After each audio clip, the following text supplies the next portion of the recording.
In the introduction to Horror, A Literary History, Xavier Aldana-Reyes tells his readers that in some respects defining horror is easy enough. This is indeed true, but the first thing I want to do today is engage with a series of definitions to show the wide range of terms that are connoted with horror. Now, horror, Xavier says, is normally used in fiction to refer to texts or narratives that aim to generate fear, shock or disgust, associated alongside emotions such as dread or suspense. And again, this is the case.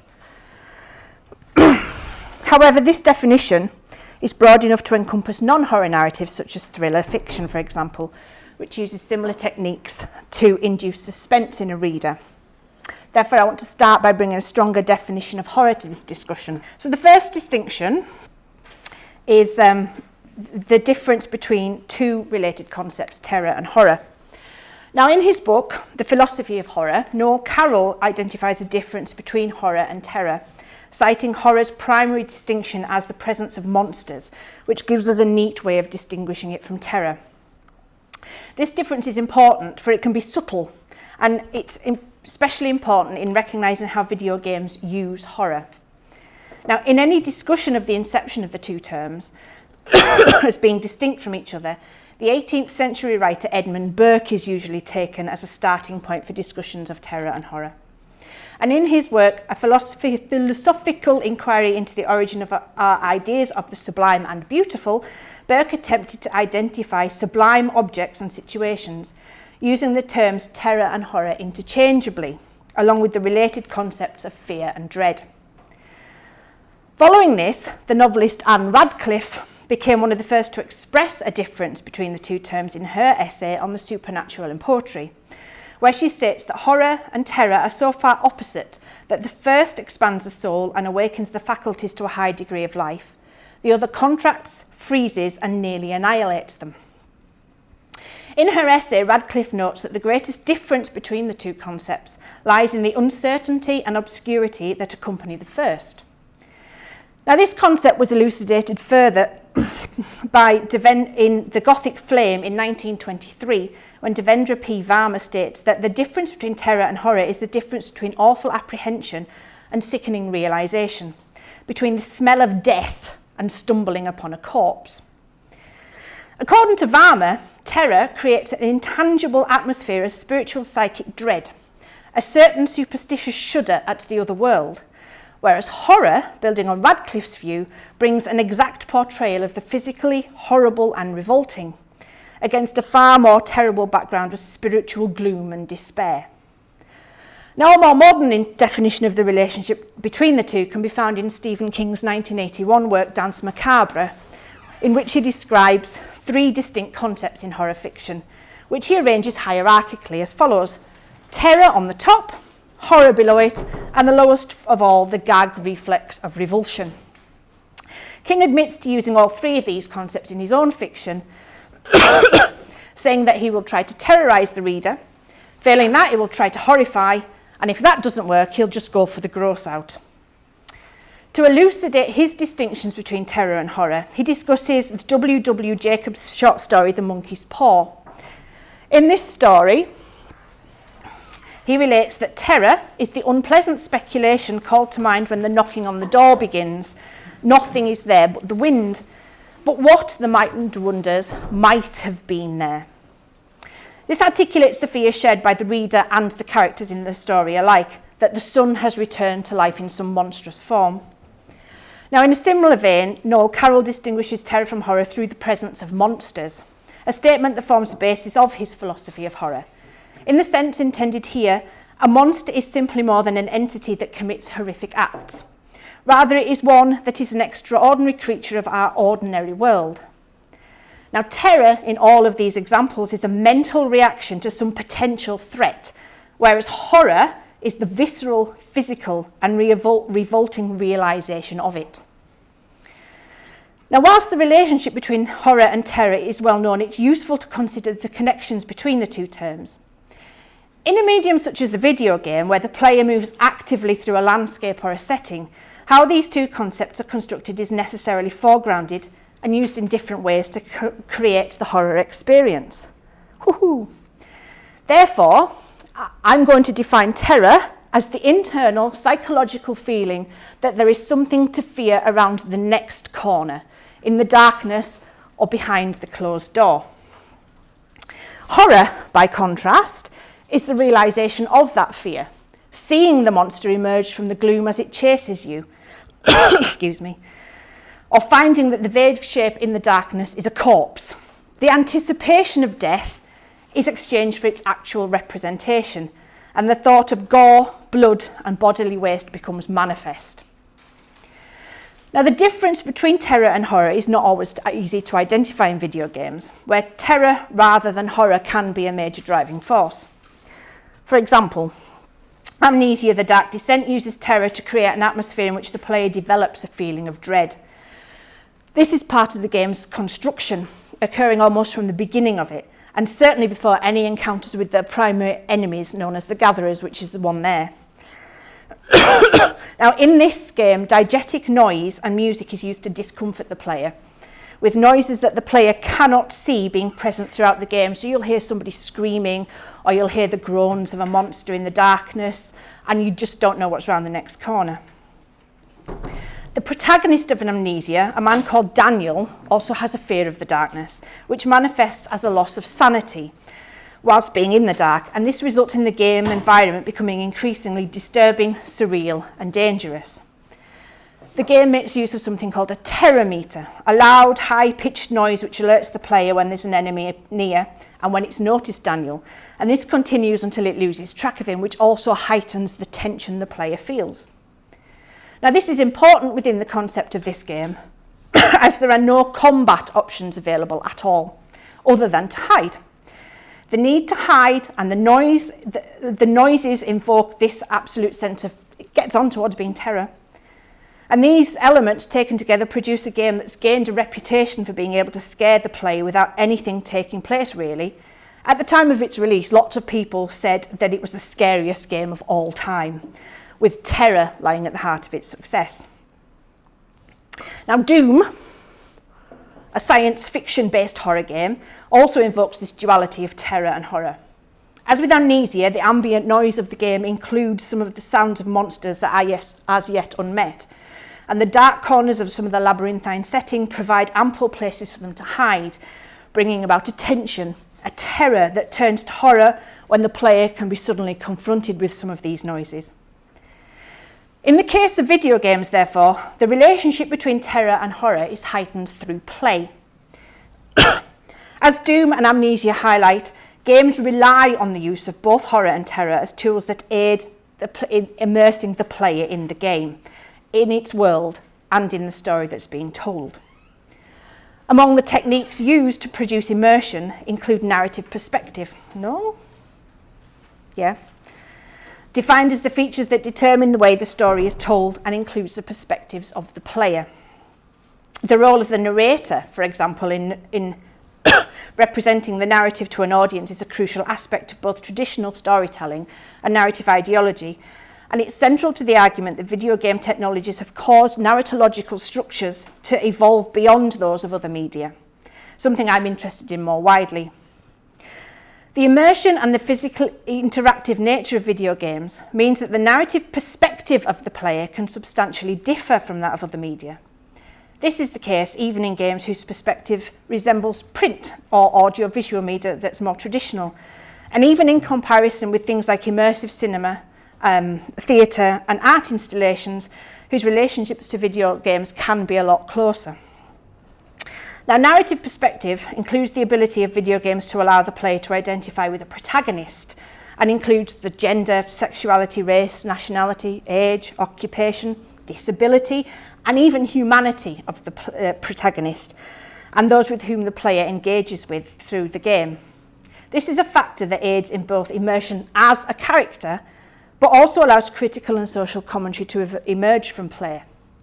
In horror, this immersion and identification allows the player to engage with themes that might be considered taboo, such as there's a game called American McGee's Alice, which deals with incest and paedophilia, as well as those that are frightening, visceral and repulsive, but all from a physically safe vantage point from interacting with a fictional situation on a screen. Now, There are differences between the terms immersion and interactivity. These are two key terms in video game studies. Now, in a general sense, interactivity usually describes an active relationship between two or more things. For example, a conversation is a form of interactivity, as is a child's engagement with their favourite toy. In video games, play frequently means interactivity. The player's actions are directly responsible for progression in a game and in its accompanying narrative. More specifically, as Katie Salen and Eric Zimmerman write in Rules of Play, Game Design Fundamentals, playing a game means making choices within a game system designed to support actions and outcomes in meaningful ways. In choosing which path to take to the end of a level or making a narrative choice, the player interacts with the game system, and in turn the game system uses these choices to make changes to the game and to the narrative trajectory. This is a general system for video games, rather than being unique to the horror genre. However, I think it's important to establish even these general aspects of video game play and design to determine how these are going to work within the context of horror video gaming. Now, immersion is a term that is used to describe a deep absorption or involvement in an activity, a process or condition whereby the viewer becomes totally enveloped within and transformed by the virtual environment. Video games rely on the generation of emotional states to produce video games in which the player becomes immersed, in which they can believe they are part of. This is something that happens across media and indeed explicitly underpins genres such as comedy, tragedy and horror, and it anchors the spectator to the screen. This concept is familiar to game players and critics alike. Richard Rouse III has long noted that games are good at eliciting certain emotions, and that many of the key game emotions are the ones ideally suited to the horror genre, and he first wrote on this topic in 2001. In this essay from 2001, he observes that the three emotions of tension, fear and satisfaction are particularly suited to the horror genre, and as there is actually something at stake for the player. Accordingly, when someone asks you directly for help in a game, an NPC character, and you are able to solve their problem while saving them from a certain death, a very real sense of accomplishment follows. Now, in common with the physical interaction of playing, emotional engagement brings about an immersion in the game whereby emotional contagion can cause the player to mirror the feelings of the character being controlled, fear, terror and horror, as well as giving a sense of accomplishment when achieving game milestones such as defeating an enemy, solving a puzzle, or surviving an encounter with a horrific monster. Now, joining the emotional engagement of the player in a video game is a concept known as flow. This occurs when a player, whilst playing a game or taking part in any activity, such as sports, has complete focus in an activity. This results in a high level of enjoyment and potentially a state whereby everything works perfectly, resulting in a personal best in a sport or a perfect score in a video game. Flow is a concept fundamental to the field of positive psychology, having first been posited by Mihaly, I can't say his name, I'm sorry, in his 1990 work Flow, The Psychology of Optimal Experience. In this now seminal text, the author identifies 8 major components of flow, which when experienced combine to bring about this feeling. These can be seen here.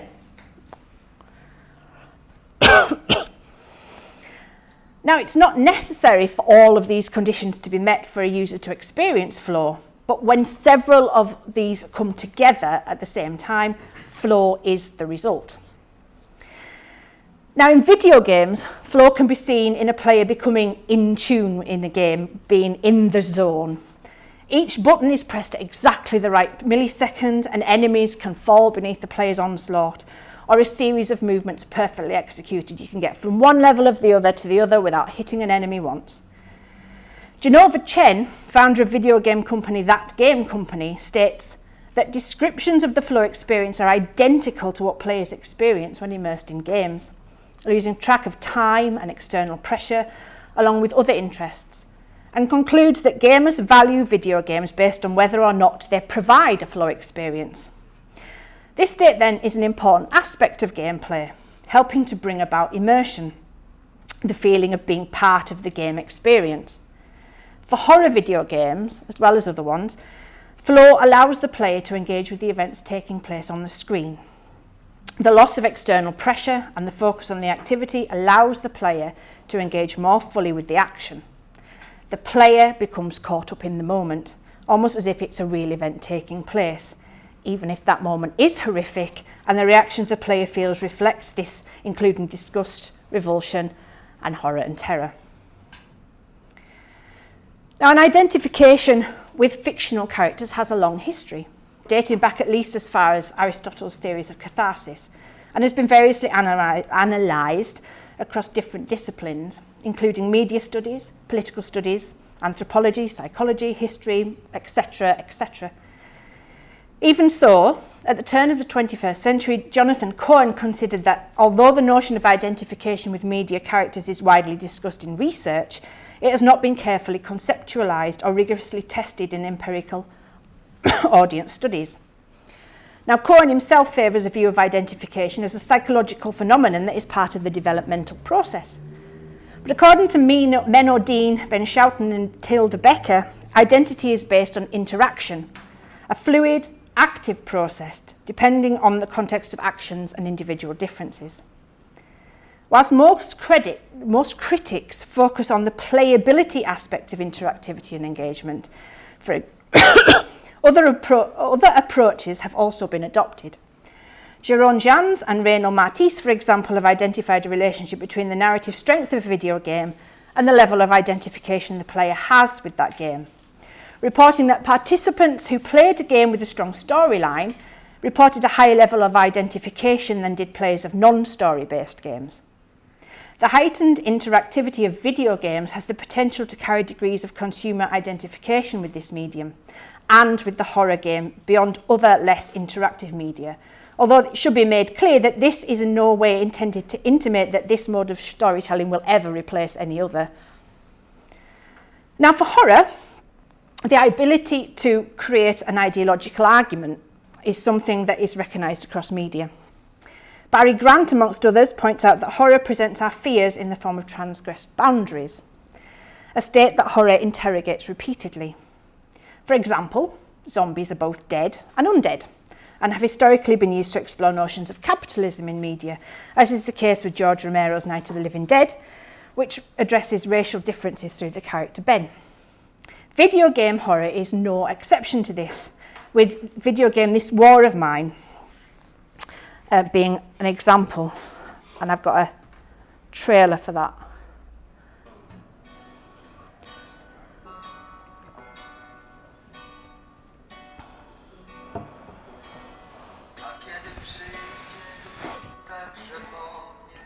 I lived through hell with these people. We were a group. We would do anything to stay alive. I'll never forget those days. Things you see more stay with you forever.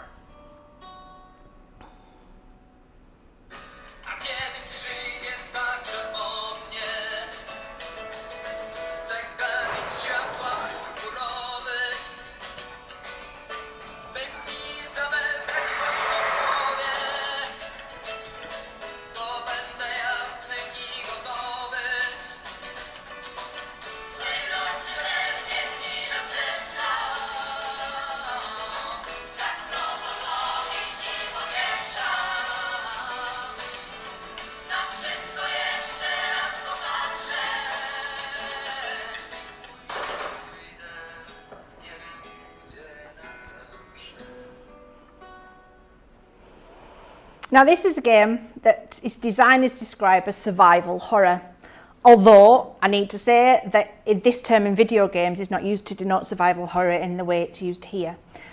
But it was inspired by the siege of Sarajevo, an incident that took place during the Bosnian War. This game examines the horror of war from a civilian perspective, invoking dread, disgust and fear in the player, while simultaneously addressing real-world concerns. excuse me, to continue on my little whirlwind tour of the horror genre in games, I want to say that the horror genre has several components that can be drawn on, but most horror contains at least two central elements, which Philip Nichol describes as being an appearance of evil or supernatural or of the monstrous, which does include the human monster, and the intentional elicitation of dread, visceral disgust, fear or startlement in the spectator or reader. As with the opening definition of horror that I used before, this is a wide-ranging descriptor and therefore some further consideration is useful, as well as tying aspects of it to more recognised media such as film to situate the video game within the horror genre. Now, Noel Carroll sees the presence of a monster as being a prerequisite for horror, whose presence he believes distinguishes it from terror, as well as from Gothic tales. As already mentioned, Stephen King considers there to be three types of horror fiction, with one being gross-out horror, with gore and violence being key tropes of this type. Now, there is also horror with supernatural elements and terror, where the feelings of unease described by Xavi before are brought up by some subtle means. I want to add to these basic definitions to include the concepts of physical and psychical horror, which may be found across all of these categories. And these definitions come about from both primary research, from playing the games, and from searching and conversing with other gamers to gauge players' reactions to them. Now, physical horror arises from the fear of death, and it can be seen across video games, such as The Last of Us, Dead Island, and Dying Light, all of which situate the protagonist in a dangerous environment brought about by a virus which the player must survive. The player must attempt the protagonist to survive in. The horror here is distinctly physical in nature. The threat here is not supernatural.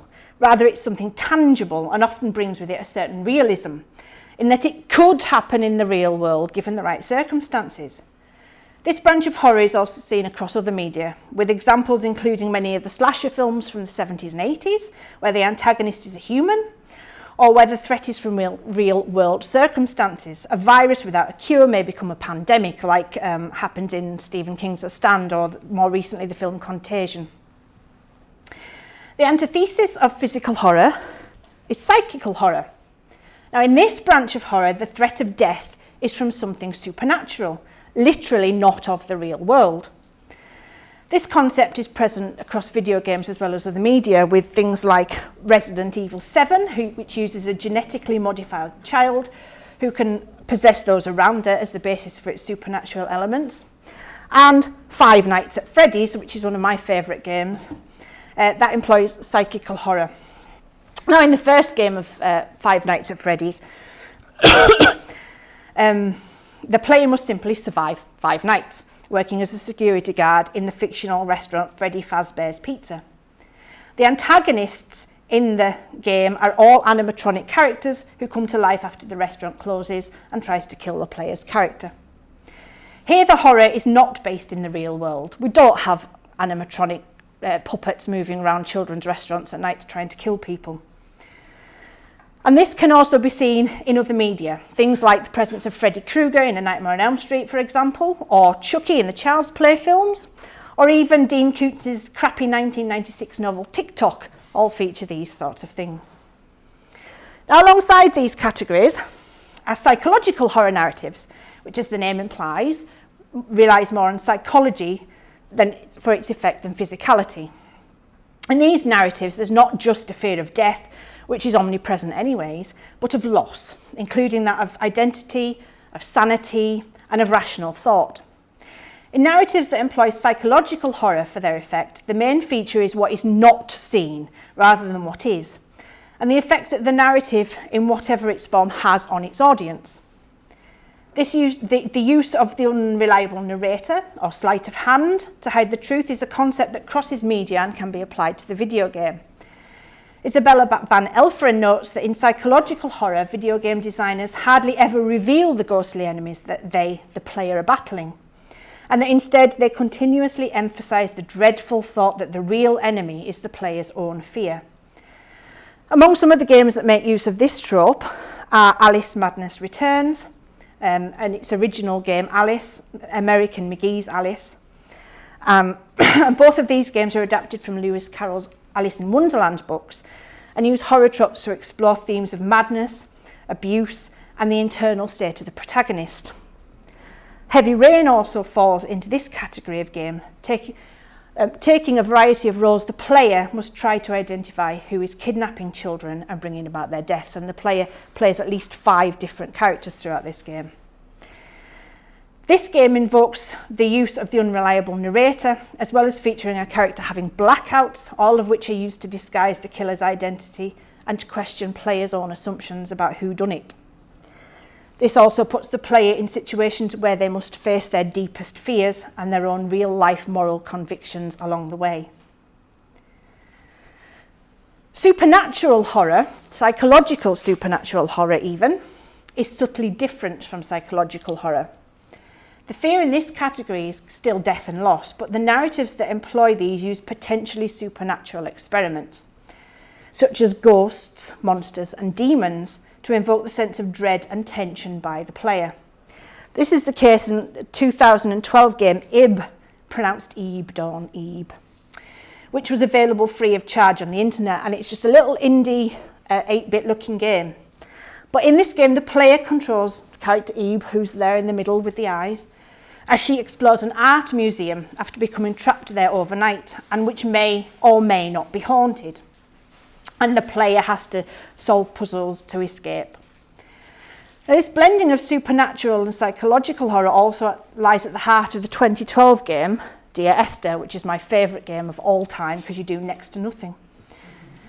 At first appearing to be a simple walk through a deserted landscape, the player quickly becomes immersed in a story that includes haunting, suicide, and an accident that kills the titular character Esther after her husband is drunk driving.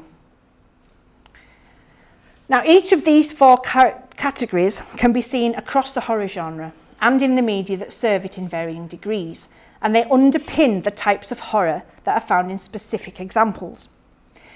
Each of the principal categories can be further subdivided into generic categories, but that's too big a list to go into right now. But just as terror and horror bring about different reactions in the player, so do to these categories, which encompass elements of both horror and terror, which again further complicate definitions. For example, Dying Light invokes horror in its depiction of zombies. Their appearance and the level of gauze that are present in the game arouse feelings of disgust and dread in the player, but also terror, as she tries to avoid disturbing the undead and so survive. And that was when I first started playing that game at 3 a.m. in the dark with my headphones on. It was terrifying. The same can be seen in psychological horror, both supernatural and natural. Terror is employed mainly in games that utilise this category of horror. It is a reaction to events that may be deliberately obtuse to bring about the reaction, or more simply the anticipation of a horrific element that is being foreshadowed in the game. Now, as with other media, the amount and success of each is dependent both on the construction and the reactions of the player, something game designers have been addressing since the horror video game first appeared in the 1970s. Now, video games have evolved technologically from text-based games and print-based hypertext, such as the choose-your-own-adventure books that I grew up with, allowing them to incorporate audio-visual representations of narrative with which players also interact and make narrative choices. Pioneer game study scholars, Espen R. Seth defines an ergodic text as one that requires non-trivial effort by a reader to traverse the text, and includes hypertext and adventure games in his definition. Now, he says that the non-trivial effort needed to navigate these game texts is largely due to their non-linearity, signalled by their multiple and branching narrative frameworks. Now, RSF notes that when you read from a cybertext, you are constantly reminded of inaccessible strategies and paths not taken, voices not heard. Each decision will make some parts of the text more and others less accessible, and you may never know the exact results of your choice. That is, exactly what you have missed. Now, Arsef's point here extends to video games as well as these earlier texts. Whilst Heavy Rain and the telltale game The Walking Dead and The Wolf Amongst Us are marketed as video games, The predominance of narrative over ludic skill would indicate that they are more ergodic texts than games. Even as they're ludic, their playing heritage is acknowledged through the need for dexterity and occasional quick reflexes. However, the history of horror video games is more than a transition from text to image. Whilst there are games that foreground this narrative aspect, it's more frequent to find narrative and gameplay working together to create an experience in which the players take part, both physically and mentally. And this is something that's evolved as technology has allowed. Now, in my whirlwind tour of video games and horror, I want to show a brief chronology, and it is a very brief one, of a small selection of the games that have been instrumental in the formation of the contemporary horror genre, some of which are some personal favourites, although of course this isn't an exhaustive list. Horror has been part of video games since their inception. It's a genre that lends itself to the medium. And even though early video games did not have the visual capacity that contemporary games do, and the first horror-based games were more thematic than literal, the first game to use its horror in its construction was the 1972 game Haunted House. It wasn't me. This was created for the Magnavox Odyssey, an early games console, which due to its limited power came with transparent overlays that you can see there, that were placed on top of your television screen, and it used a blinking light to show where the movement underneath. Now, Haunted House's overlay, as you can see, is a 4-storey stereotypical haunted house, rendered in purple, complete with cobwebs, skeletons and bats. In this 2-player game, one player would take the role of a detective and the other one a ghost. The ghost would hide treasure in the house, and using clues and secret message cards that came with the console, the detective player would have to find it. Whilst not horror by any contemporary standard at all, Haunted House nevertheless attempted to invoke it, and the supernatural in its gameplay, through the recognisable trope of the haunted house, the ghost and other stereotypical elements associated with it. Now, this motif was repeated in 1981 with the release of another game called, wait for this graphicness,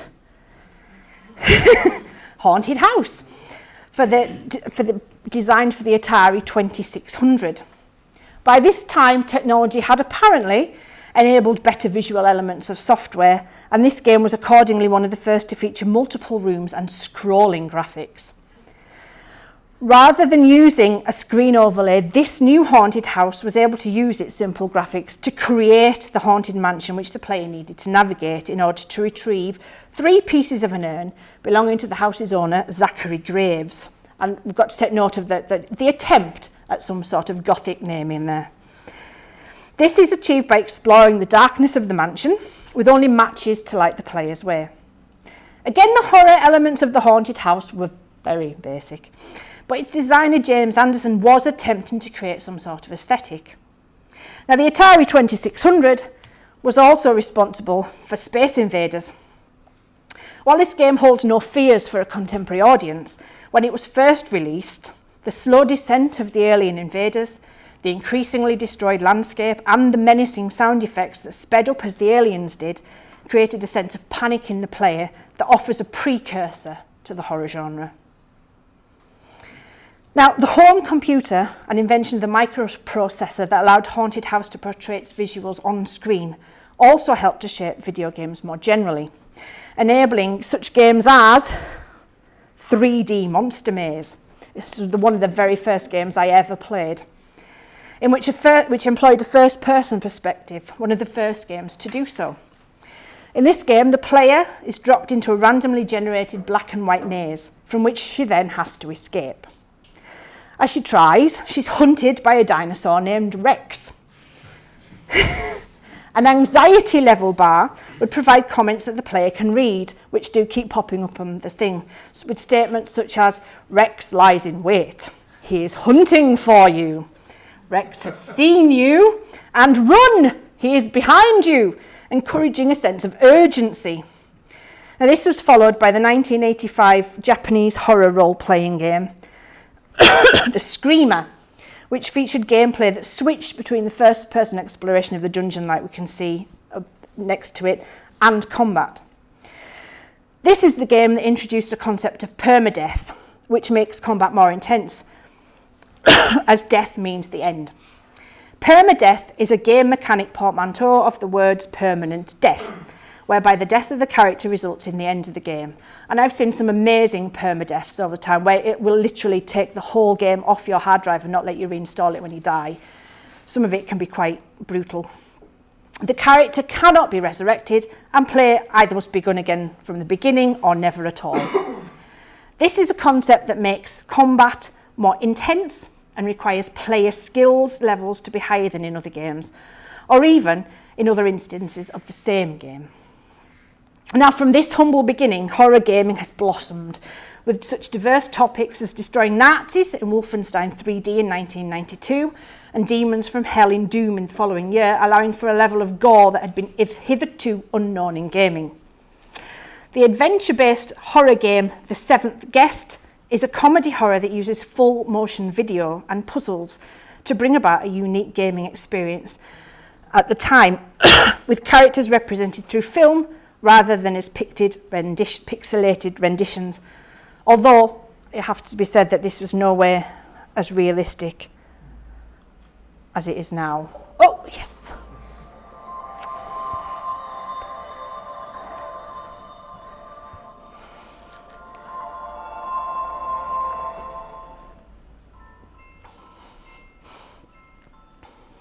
Six guests were invited one night. Their screams, the only noise. Blood inside the library. Blood right up the hall. Dripping down the attic stairs. Hey, guests, try not to fall. Nobody came out that night. Not one was ever seen. When all the 7 guests have gathered, you must figure out what I want. It's a puzzle, and mind you, the others are also working in the same task. It may all depend on who has the greatest need, or who is the bravest. There are clues throughout this house as to what must be done. The house is alive with clues. Hoping to meet you in the flesh. I remain your host. That old man still is waiting there. Crazy, sick, and mean. That's plenty of that. Now, indeed, due to the amount of storage space that was needed for this game, it was one of the first games to be sold on CD-ROM rather than the usual floppy disk. Now, following that, the incredibly positive reception to The Seventh Guest had, another adventure-based game, Phantasmagoria, which employed a point-and-click style of gameplay, was released in 1995. This game also used FMV, or don't look at the next little bit then, as well as employing a Hollywood special effects company, The Character Shop, to provide realistic horror effects, such as splitting open the head of the heroine, Adrienne, with a swinging pendulum blade. The game was noted for its adult content and faced bans across the world, with retail chains such as CompUSA just completely refusing to sell it, despite its M for mature rating, and an internal censoring which blurred out the most violent sections, leaving the player able to hear but not see what was going on. 1995 also saw the release of influential Japanese game Clock Tower. This game, known as one of the most sadistic games ever programmed for the PlayStation, for the Super Nintendo, but I had the PlayStation, is influenced by the horror film Phenomena, directed by Dario Argento and starring Jennifer Connelly as Jennifer Corvino.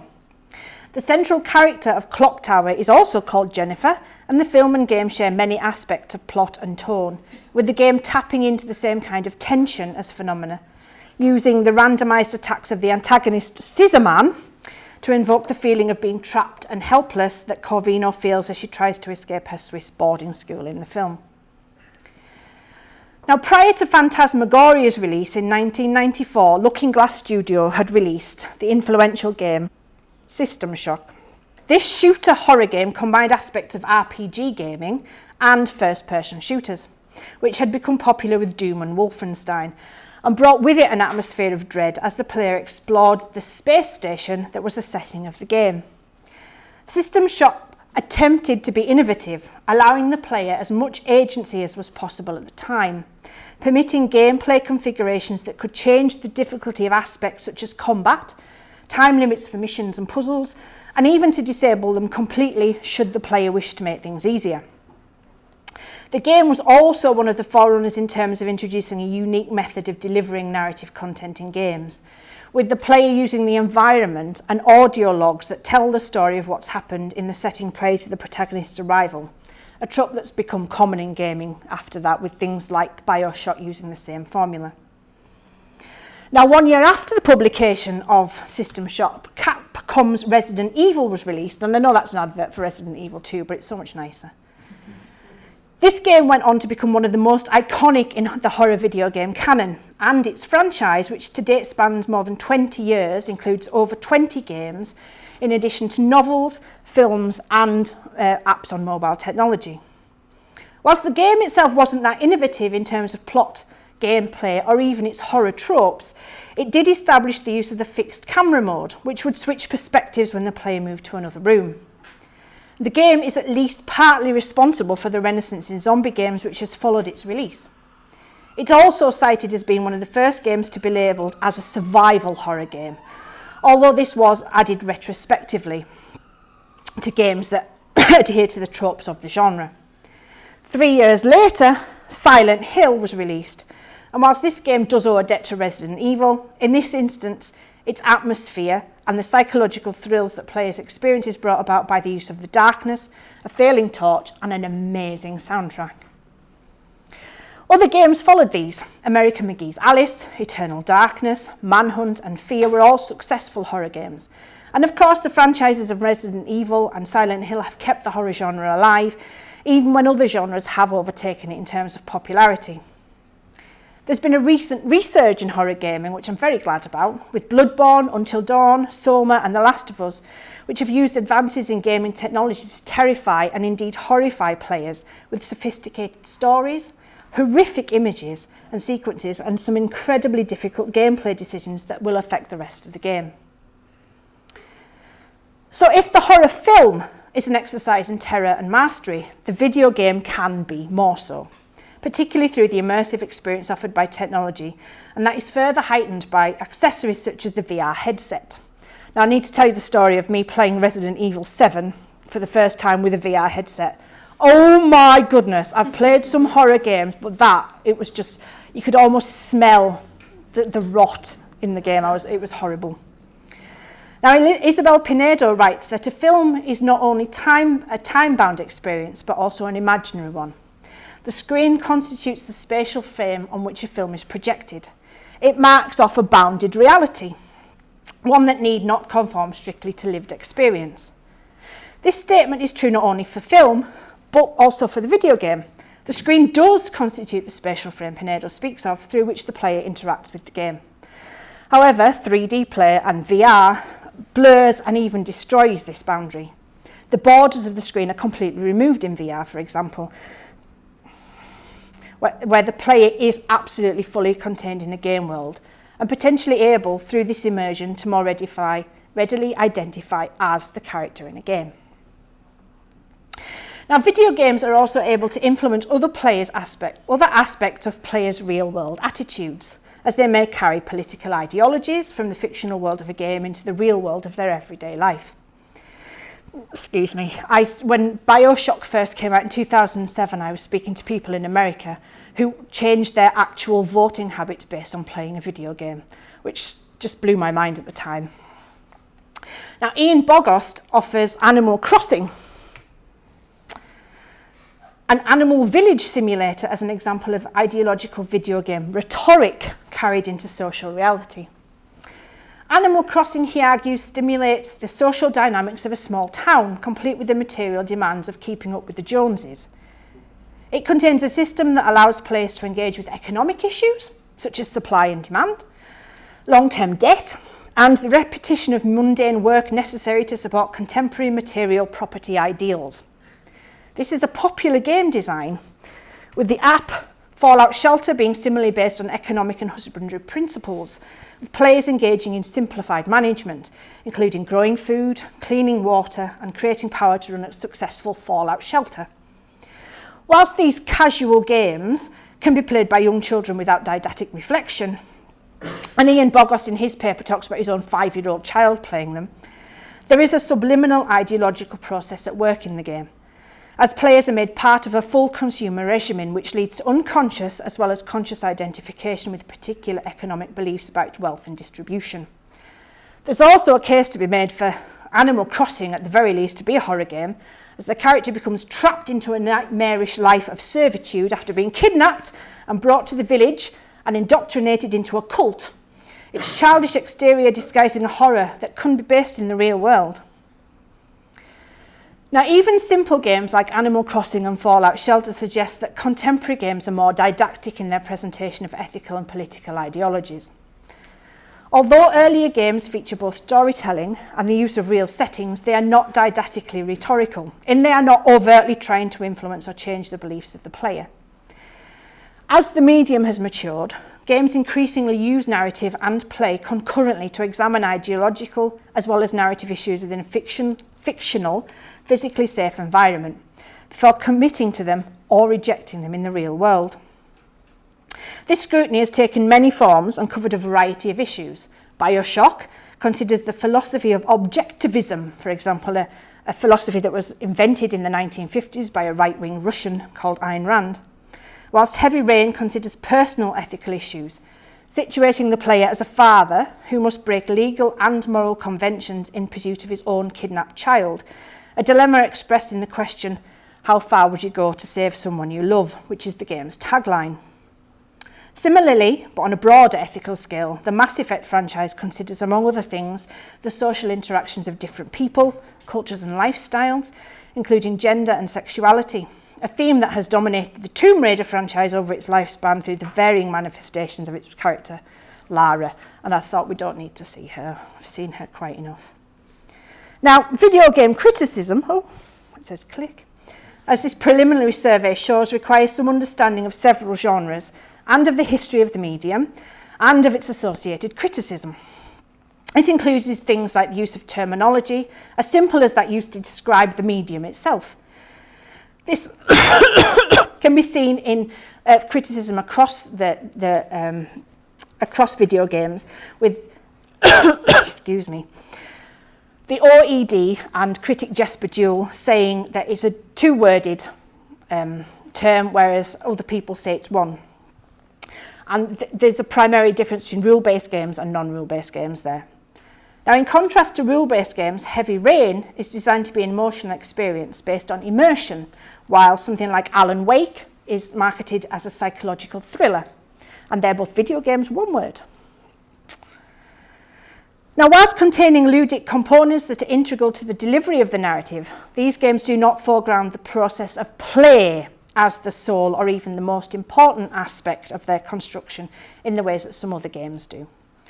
Instead, they focus more on the narrative and the kinds of emotional experiences associated with narrative in the verbal and visual arts, emphasising the player's interaction with and participation in a story.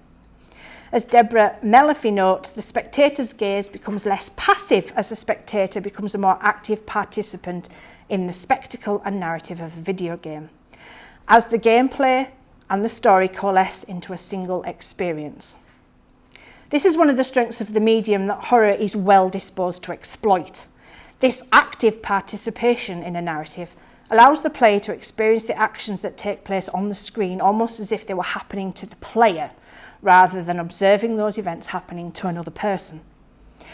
This becomes a little easier with each technological advance. Photorealism allows the player to see events as if they were real, whilst hardware such as VR enables the player to enter an entire environment rather than simply watching on a screen. This then allows the player to become enveloped completely in the game, auditorily, visually, and even mentally, which in turn enables the visceral experience of horror to become heightened and the reactions to the horror that the player experiences. Now, video games are a medium that allow a player to engage with story and action on a direct level. allowing an interrogation of themes and content that are not available in other media. And as such, their analysis is as important as that of any other media. Many people participate in playing video games, and engagement with the medium is beginning to rival that of film for the amount and time spent on games. Critical engagement with gaming then is important, and my research seeks to enter into this, beginning in my book with the role of trans and intermediate relationships with other texts. Thank you.